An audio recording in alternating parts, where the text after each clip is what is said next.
Bismillahirrahmanirrahim. Sahabat, dalam video kali ini kami ingin menjelaskan lebih real mengenai naskah Gulungan Laut Mati. Dan kami beri judul video ini dengan judul Materi Naskah Gulungan Laut Mati Membenarkan Keyakinan Islam dan Menyangkal Keyakinan Kristen. Banyak kaum apologis Kristen membanggakan naskah Gulungan Laut Mati dengan mengatakan naskah tersebut berasal dari 2200 tahun yang lalu, yang tanpa mengomentari isi dan materi gulungan tersebut atau menyampaikan komentar para ahli mengenai materi gulungan tersebut, kemudian nggak jelas bagaimana cara bernalar pikirnya. Ujung-ujungnya menyatakan bahwa Gulungan Laut Mati itu sebagai bukti akan keaslian Alkitab Bible. Haleluya. Yang sebenarnya adalah sebaliknya. Berikut beberapa fakta mengenai Gulungan Laut Mati. Pertama, naskah Laut Mati itu hanya berisi dari Alkitab Bible yang disebut dengan Perjanjian Lama. Jadi tanpa seserpih pun ayat-ayat dari Perjanjian Baru. Materi naskah Laut Mati itu adalah kitab-kitabnya orang Yahudi, bukan kitab-kitabnya orang Kristen. Kemudian diambil oleh orang Kristen, dijadikan bagian dari kitab-kitab yang disucikannya, yang disebut dengan Bible. Kitab-kitab orang Yahudi yang dimanfaatkan oleh orang Kristen, yang di Alkitab Bible disebut dengan Perjanjian Lama, itu pun jika berpatokan kepada materi naskah Gulungan Laut Mati, nggak tepat. Kenapa? Karena sebanyak 25% dari naskah Gulungan Laut Mati tidak dimasukkan ke dalam Perjanjian Lama atau tidak dikanonkan dalam Alkitab Bible. Sedangkan yang tidak ada dalam naskah Laut Mati ada di dalam Perjanjian Lama atau ikut dikanonkan masuk ke dalam Alkitab Bible seperti kitab Ester. Singkatnya, yang seharusnya ada malah tidak ada, dan yang seharusnya tidak ada malah ada. Orang Yahudi tidak mau dibilang beragama Kristen. Demikian juga orang Kristen tidak mau dibilang beragama Yahudi. Tetapi kenapa orang Kristen menggunakan kitab suci orang Yahudi, yaitu Perjanjian Lama tadi? Jadi kitabnya satu, agamanya berbeda, dua agamanya. Kalau menurut seorang doktor hukum ya, Bapak Bambang Rusena mengatakan teks kitabnya sama, Perjanjian Lama atau Tanah, namun pemahamannya yang berbeda. Nah, kalau demikian, salah satu pemahaman itu ada yang nggak benar atau salah.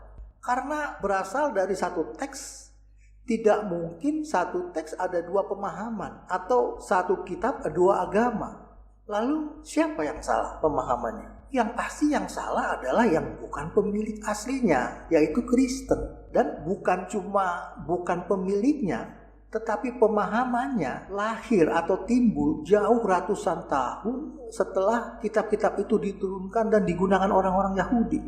Kemudian menurut hasil penelusuran melalui penanggalan radiokarbon dan analisa penulisan, dokumen-dokumen temuan ini teridentifikasi berasal dari pertengahan abad kedua sebelum Masehi hingga abad pertama Masehi.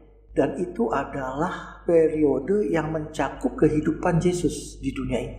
Kemudian walaupun pada zaman kehidupan Yesus periode tersebut dan Yesus berada di dalam komunitas tersebut yang dinamakan SNS, namun agama Kristen beserta doktrin-doktrinnya yaitu ketuhanan Yesus dan Roh Kudus tidak teridentifikasi akan keberadaannya dalam materi naskah Gulungan Laut Mati. John Macro Allegro, salah seorang kurator resmi Gulungan Laut Mati, menginformasikan bahwa guru kebenaran telah menjadi martir dan disalibkan oleh Alexander Jannes, dan bahwa para pengikutnya percaya dia akan muncul kembali pada akhir zaman sebagai Masias. Ini berdasarkan dokumen Qumran Commentary on Nahum, jadi tafsiran Qumran terhadap kitab Nahum pasal 1 ayat 4 sampai dengan 9. Pernyataan ini justru menguatkan pandangan Islam karena Al-Quran membenarkan adanya penyalipan, hanya korban penyalipan tersebut bukan Yesus, melainkan orang yang diserupakan dengan Yesus. Dan Yesus akan kembali pada akhir zaman. Dan itu identik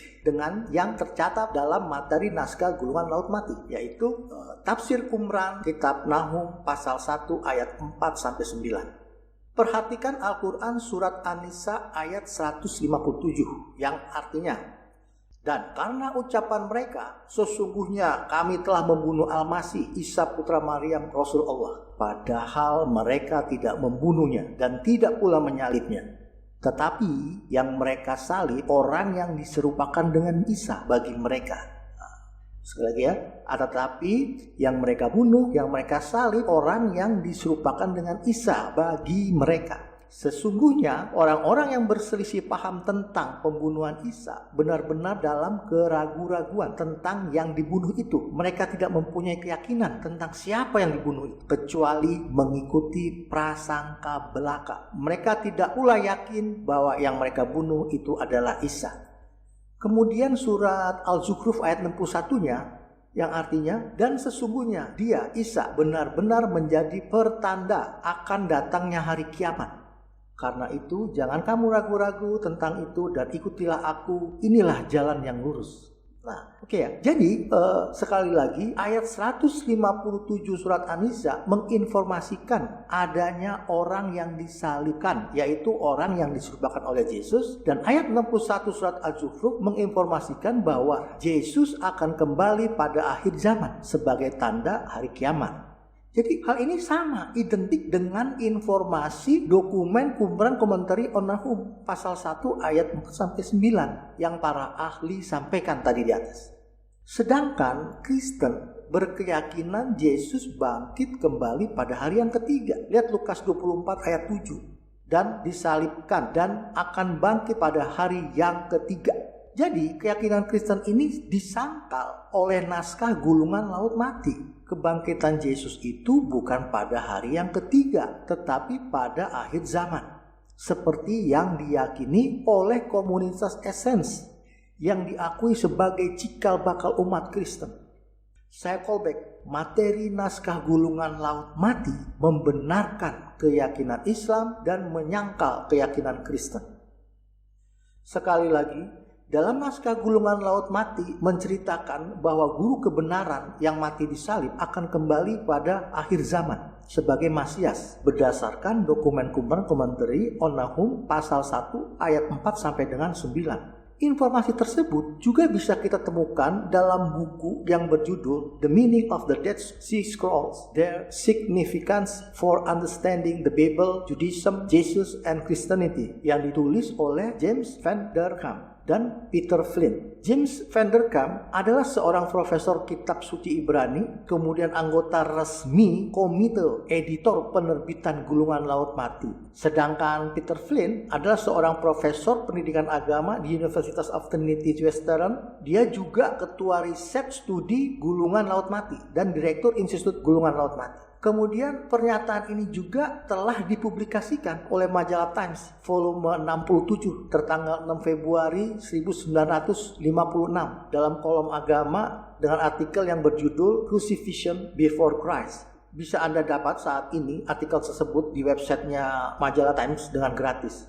Pemahaman tersebut juga bisa kita temukan dalam buku yang berjudul Jesus in History and Mind tahun 1986 yang ditulis oleh Raymond Joseph Huffman dan Gerald E. Leroux. Raymond Joseph Huffman seorang sarjana teolog dan PhD dalam asal-usul Kristen, sedangkan Grant Alexander Lawrence seorang profesor sejarah Alkitabiah dan arkeolog. Mereka yang menyampaikan pernyataan-pernyataan itu bukan cuma personal yang ditunjuk resmi untuk menangani langsung gulungan laut mati. Mereka juga profesional tingkat dunia. Keyakinan kaum SNS, Yesus hanya seorang guru kebenaran dan pahlawan yang mati syahid, tidak lebih. Tidak seperti yang umat Kristen yakini, yaitu sebagai Tuhan. Departemen Purbakala Jordania saat itu yang menguasai naskah gulungan laut mati memilih kurator dan editor yang menangani gulungan laut mati seluruhnya adalah beragama Kristen. Namun para editor dan kurator gulungan laut mati itu kini telah meninggalkan agama Kristen setelah memahami materi gulungan laut mati dan mereka memilih berkepercayaan Gnostik. Apakah Gnostik itu? Para Gnostik itu mengklaim bahwa mereka memiliki pengetahuan itu bukan dari Alkitab. Dalam kata lain, Mereka tidak percaya kepada Alkitab Bible. Bahkan mereka memiliki kitab Injil sendiri yang disebut dengan Injil Gnostik seperti Injil Filipus. Namun tidak dikanonkan. Injil Gnostik itu isinya terbatas pada ucapan-ucapan dari tokoh Yesus. Saya callback ya, materi naskah Gulungan Laut Mati membenarkan keyakinan Islam dan menyangkal keyakinan Kristen. Demikian video kami kali ini, semoga bermanfaat. Bila ada yang kurang jelas atau salah, silahkan kita diskusikan di ruang komentar di bawah ini. Walhamdulillahirabbil alamin.